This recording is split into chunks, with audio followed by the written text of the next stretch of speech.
Hi friends, welcome back to our channel പ്രമ്യാസ് food മേസ്റ്റ്. വളരെ ഹെൽത്തി ആയിട്ട് ഒരു റെസിപ്പി തയ്യാറാക്കാം. അതിനായി ഒരു ബൗളിലേക്ക് 2 കപ്പ് റാഗി പൗഡറാണ് ചേർത്ത് കൊടുക്കുന്നത്. ഇനി ഇതിന് ആവശ്യമായിട്ടുള്ള ഉപ്പുപൊടി ചേർത്ത് കൊടുത്ത് നന്നായിട്ടൊന്ന് മിക്സ് ചെയ്തെടുക്കാം. മിക്സ് ചെയ്തെടുത്തിട്ടുണ്ട്. ഇനി ഇതിലേക്ക് നോർമൽ വെള്ളമാണ് ചേർത്ത് കൊടുക്കുന്നത്. കുറച്ചായിട്ട് വെള്ളം ചേർത്ത് കൊടുത്ത് നന്നായിട്ടൊന്ന് മിക്സ് ചെയ്തെടുക്കാം. അതിനുശേഷം കൈ വെച്ച് നന്നായിട്ടൊന്ന് കുഴച്ചെടുക്കണം. കുഴച്ചെടുക്കാൻ ആവശ്യമായിട്ടുള്ള വെള്ളം കുറച്ചായിട്ട് ചേർത്ത് കൊടുക്കാം. ഈ പരുവത്തിലാണ് നമുക്ക് കിട്ടേണ്ടത്. ഇതിന് ആവശ്യമായിട്ടുള്ള വെള്ളം ചേർത്ത് കൊടുത്ത് നന്നായിട്ടൊന്ന് കൈ വെച്ച് കുഴച്ചെടുത്തിട്ടുണ്ട്. ഈ പരുവത്തിൽ നമുക്ക് കിട്ടിയിട്ടുണ്ട്. ഇനി ഇതിലേക്ക് 1 കപ്പ് ചിരകി വെച്ച തേങ്ങയാണ് ചേർത്ത് കൊടുക്കുന്നത്. തേങ്ങയും ചേർത്ത് കൊടുത്ത് നന്നായിട്ടൊന്ന് തേങ്ങ തിരുമ്മി മിക്സ് ചെയ്തെടുക്കണം. ഇങ്ങനെ ചെയ്യുമ്പോൾ തേങ്ങയിലുള്ള വെള്ളമൊക്കെ ഒന്ന് ഇറങ്ങി വരും. വെള്ളമൊക്കെ നന്നായിട്ട് ഇറങ്ങി വന്ന് നമ്മുടെ ഇത് പെർഫെക്റ്റായിട്ട് കിട്ടിയിട്ടുണ്ട്. ഇനി ഇതൊന്ന് സ്റ്റീം ചെയ്തെടുക്കണം. അതിനായി സ്റ്റീമർ വെച്ചിട്ടുണ്ട്. ചൂടായ സ്റ്റീമറിലേക്ക് മുഴുവനായിട്ടും ഞാനിതിലേക്ക് ഇട്ട് കൊടുക്കുന്നുണ്ട്. എൻ്റെ സ്റ്റീമറിൽ മുഴുവനായിട്ടും കൊള്ളും, അതുകൊണ്ട് ഞാൻ മുഴുവനായിട്ടും ചേർത്ത് കൊടുക്കുന്നുണ്ട്.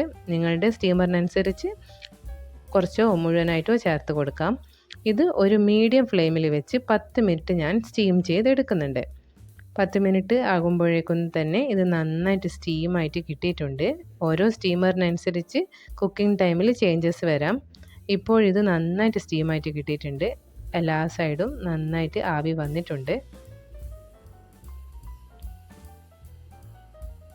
കറക്റ്റായിട്ട് എല്ലാ ഭാഗത്തും ആവി വന്നിനെ എന്ന് ചെക്ക് ചെയ്തതിന് ശേഷം മാത്രം ഫ്ലെയിം ഓഫ് ചെയ്യാം.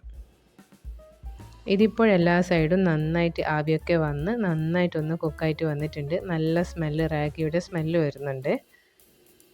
റാഗി ഒരിക്കലും നമ്മൾ പച്ചയ്ക്ക് യൂസ് ചെയ്യാൻ പാടില്ല. ഒന്നുകിൽ റോസ്റ്റ് ചെയ്തെടുക്കണം, അല്ലെങ്കിൽ സ്റ്റീം ചെയ്തെടുക്കണം. അങ്ങനെ മാത്രമേ യൂസ് ചെയ്യാൻ പാടുള്ളൂ. ഇത് ഇനി ഒരു ബൗളിലേക്ക് മാറ്റി വെച്ചിട്ടുണ്ട്. ഏകദേശം ഇളം ചൂടുണ്ട്. നന്നായിട്ട് ചൂട് തണിഞ്ഞു പോകരുത്. ഈ പരുവത്തിൽ എടുക്കണം. ഇങ്ങനെ നമുക്ക് കഴിക്കാൻ നല്ല ടേസ്റ്റാണ്. പ്രായമുള്ളവർക്കും ഷുഗർ, കൊളസ്ട്രോളൊക്കെ കൊണ്ട് ബുദ്ധിമുട്ടുന്നവർക്കൊക്കെ ഈ രീതിയിൽ കഴിക്കാവുന്നതാണ്. നല്ല ടേസ്റ്റാണ് ഇത് തന്നെ കഴിക്കാൻ. പിന്നെ കുട്ടികൾക്ക് കൊടുക്കുമ്പോൾ ഇതിന് കുറച്ചുകൂടി ഫ്ലേവറൊക്കെ ആഡ് ചെയ്യേണ്ടി വരും. അതിനായിട്ട് ഞാൻ 1 ടീസ്പൂൺ നെയ്യ് ചേർത്ത് കൊടുക്കുന്നുണ്ട്. അതുപോലെ 1/2 കപ്പ് ചിരകി വെച്ച തേങ്ങയും കൂടി ചേർത്ത് കൊടുക്കുന്നുണ്ട്.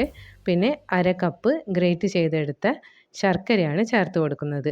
ഇത് 3ഉം ചേർത്ത് കൊടുത്ത് നന്നായിട്ടൊന്ന് കൈവച്ച് മിക്സ് ചെയ്തെടുക്കണം. ഇങ്ങനെ തയ്യാറാക്കിയാൽ റാഗി കഴിക്കാത്ത കുട്ടികൾ വരെ തീർച്ചയായിട്ടും കഴിക്കും. നല്ല ടേസ്റ്റാണ്. നല്ല ഫ്ലേവറൊക്കെ നെയ്യുടെയും ശർക്കരയുടെയും തേങ്ങയുടെയൊക്കെ ഫ്ലേവറൊക്കെ ഇറങ്ങി വന്ന് നല്ല ടേസ്റ്റാണ് ഇത് കഴിക്കാൻ. ഇത് ഇളം ചൂടോടുകൂടി തന്നെ കഴിക്കണം. നല്ല ഫ്ലേവറും നല്ല ടേസ്റ്റുമുള്ള ഒരു ഹെൽത്തി ആയിട്ടുള്ള റാഗി കൊണ്ടുള്ള ഒരു സ്നാക്സാണിത്. ഇത് ബ്രേക്ക്ഫാസ്റ്റിനോ ഡിന്നറിനോ അല്ലെങ്കിൽ ഈവനിങ് സ്നാക്കായിട്ടോ ഒക്കെ നമുക്ക് ഉപയോഗിക്കാം. ഈ വീഡിയോ നിങ്ങൾക്ക് ഇഷ്ടപ്പെടുകയാണെങ്കിൽ എൻ്റെ ഈ കുഞ്ഞു വീഡിയോ ലൈക്ക് ചെയ്യാൻ മറക്കല്ലേ. ഇതുവരെ സബ്സ്ക്രൈബ് ചെയ്തില്ലെങ്കിൽ സബ്സ്ക്രൈബ് ചെയ്ത് കൂടി സപ്പോർട്ട് ചെയ്യണേ. Please like, share and subscribe. Thanks for watching.